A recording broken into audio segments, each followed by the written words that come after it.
Hello there, friends. This is Vicki from StampedSmiles.com, and I'm excited to share with you a square fold interactive card design that I made for Christmas with a gift card holder included. And I'm showing you that it fits perfectly inside of an A2 sized envelope. It measures 4 inches square. And for my finished design here, I've used this super cute digital set from DigiDoodle Studios called Christmas Elves Parables. And I've cut out the gift box from the same set and glued it on, and then I have also printed out this elf image twice and cut off his arm and popped him up so that it looks like he's holding the gift. And I've included details like liquid applique for his hat and some fun Stickles glitter for underneath his feet.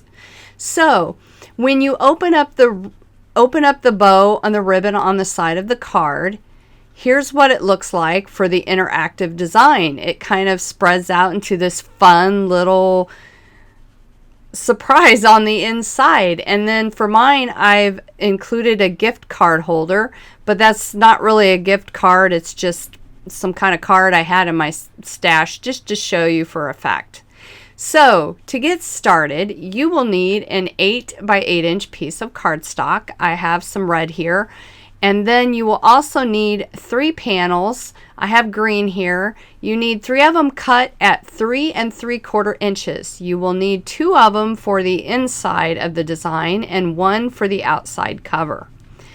You will also need something to decorate with, and I have already decorated mine with a sentiment, but you'll need 2 pieces that measure 3.5 inches, and I'm going to show you what to do with the other piece later. And then for the decoration on the front of the card, I've also cut a scallop square piece with gold foil cardstock. So to get started with the design, take the 8-inch square piece of cardstock to the scoreboard, or you can use your paper trimmer, whatever you have, and score it at 4 inches on each side, so that way you'll have 4 panels. Now I'm showing you this black mark that I put on my scoreboard so that I can line things up. But you're also going to score from corner to corner one time. Don't do it on both corners, just do it on one. So I'm showing you that you can line it up from corner to corner and then just score it.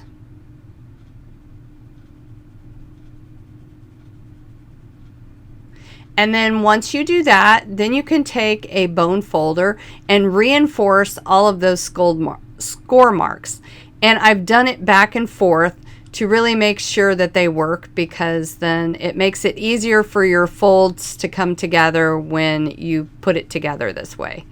And it keeps it together better. And then of course you're just going to do corner to corner and reinforce it. And you only need to do that on one side. Then you're going to flip it over so that it goes on the inside, and then you're going to take those inward corners and push them together, and then just flatten the whole card down. And then when you flatten the whole card down, I'm using my bone folder again just to make sure it's nice and creased. That way it works, and then you can see it opens up like so. And that's pretty much your card design, and that's pretty much it. All you need to do is just start decorating it and have fun with it. So now I'm going to go ahead and attach my white 3.5 inch piece to the 3 3/4 green piece that I have. And I'm just attaching that. And I wanted to leave a little space there for a message for the recipient that receives this card. And attach that in the bottom corner. There, of course, you can do it any way that you choose. It doesn't really matter. This is just how I decorated mine. And now I'm just going to use some adhesive to attach the other green piece in the opposite corner.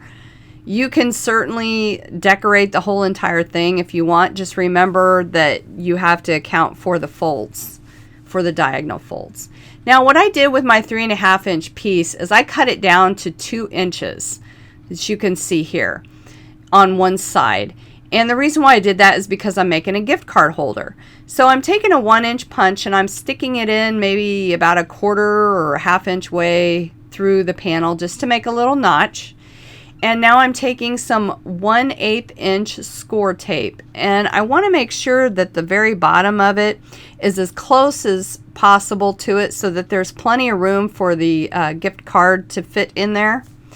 And I always like to take my bone folder and just kind of reinforce all the score tape. And the score tape is probably something that you want to use when you're making a pocket like this, because it gives it a little bit more stability and strength.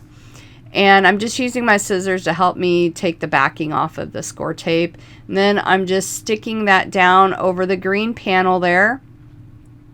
And then I'm just going to take my bone folder again and press it down. You see that I have mine decorated. I used some, like a snowflake stamp from my stash, and it's the same stamp that I used for the front of the panel. And then I put like a gift card greeting there, and then you can see the gift card just sticks right in there. Now, moving along to the front, I'm decorating the front of the card, making sure that it goes in the right direction there. And I'm taking my third green 3 3/4 square piece and attaching it. Now I have some metallic gold ribbon that I'm wrapping around, and I'm measuring enough length so that I have enough room to tie a bow on it. And before attaching it, I am making sure the length is evened out, and then I'm taking my scalloped square gold mirror cardstock piece and attaching that right over top of the ribbon. As you can see, the ribbon is attached on the front and it moves freely on the back. And now I didn't want to squash down the little liquid applique from his hat, so I'm just going to use some liquid glue to attach my image panel to the front of the gold cardstock piece. Gold mirror cardstock piece. And that's basically the finished part of my design here. It's all ready to go. Now all you have to do is tie a little bow around the front of your card and straighten it out how you want, and it's ready to go to put in a stocking or hand deliver or put in the mail or whatever you want. And I thought I would just finish this out by attaching some snowflake rhinestones to the front of it for just a little bit more decoration. I sure had fun with this, so I hope you've enjoyed my tutorial. Thanks so much for stopping by, friends.